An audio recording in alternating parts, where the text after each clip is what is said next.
ప్రభావం మన హైదరాబాద్లోని అన్ని హోటల్స్ పైన కూడా పడింది. దాదాపు చిన్న హోటల్ నుంచి మొదలుకొని 5 స్టార్ హోటల్ వరకు కూడా దీని ఎఫెక్ట్ అయితే ఉంది. సో ఇప్పటికే దాదాపుగా చిన్న చిన్న హోటల్స్ అన్ని కూడా మూసుకున్న పరిస్థితి. కానీ పెద్ద హోటల్స్ మాత్రం ప్రస్తుతం తమకున్న ఎవరైతే కస్టమర్స్ వస్తుంటారో వాళ్ళ కోసమైనా నడిపించాల్సిన పరిస్థితి ఏర్పడింది. వాస్తవానికి రెగ్యులర్గా ఈ టైంలో పూర్తి స్థాయిలో చాలా ఫుల్గా ఉంటుంది. కాకపోతే ఇప్పుడు గ్యాస్ సిలిండర్లు అందుబాటులో ఉండట్లేదు. మరోవైపు కొందామన్నా కూడా దొరికే పరిస్థితి కూడా ఎక్కడ లేకపోవడంతో వేరే ఆప్షన్ లేక అందరూ కూడా కట్టెల పొయ్యిల్ని ఆశ్రయించాల్సిన పరిస్థితి ఏర్పడుతుంది. వాస్తవానికి అసలు ప్రస్తుత సిచ్యువేషన్ ఎలా ఉంది, అలాగే ఇక్కడ ఈ హోటల్లో రెగ్యులర్గా ఎన్ని సిలిండర్లు వాడేవారు, ఇప్పుడు కట్టెల పొయ్యిని వాడాల్సిన అవసరం వస్తుంది అనేది షెఫ్ మనోజ్ గారు ఉన్నారు, ఆయన అడిగి తెలుసుకునే ప్రయత్నం చేద్దాం. సార్ ఏంటి ప్రధానంగా మీకు ప్రతిరోజు ఎన్ని సిలిండర్ పడుతున్నాయి, ఇప్పుడు సిచ్యువేషన్ ఏంటి అసలు?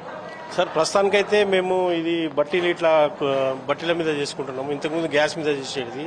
ఈ గ్యాస్ ప్రాబ్లం వల్ల బాగా ఇబ్బందిగా ఉంది. అయితే ఇక ఇట్లనే ఆల్టర్నేట్ ఇదే ఉన్నదని దీని మీదనే చేసుకుంటున్నాము. ఈ ప్రాబ్లం ఎప్పుడు దాకా ఉంటుంది, ఈ పని ఇట్లనే ఉంటుంది. ఇప్పుడు గ్యాస్ మీద పని మేము ఇప్పుడు కట్టెల మీద చేసుకోవాలి సార్. మీకు టైంలో ఏ వేరియేషన్ వస్తుంది? గ్యాస్తో చేసినప్పుడు దీనికి చేసినప్పుడు టైం వేరియేషన్ ఎలా ఉంటుంది? టైం వేరియేషన్ అంటే ఇంట్లో స్లో అవుతుంది సార్, గ్యాస్లో ఏమో ఫాస్ట్ అయిపోతుంది పని. ఎందుకంటే మాకు రూమ్ సర్వీస్ ఉంటుంది, ఫాస్ట్ ఆర్డర్ ఇవ్వాలి. పార్టీస్ బ్యాంక్అట్ వాళ్ళు ఉంది మా దగ్గర. అయితే తొందరగా కావాలంటే గ్యాసే మాకు తొందరగా అవుతుంది. ఇంకా రెగ్యులర్ మేము గ్యాస్ మీద చేస్తామని మాకు అలవాటు కూడా గ్యాస్ మీదనే ఉంది. దీని మీద కూడా పని స్లో అవుతుంది, తొందరగా కాదు అంతా. మెనూ ఎఫెక్ట్ ఎలా పడింది?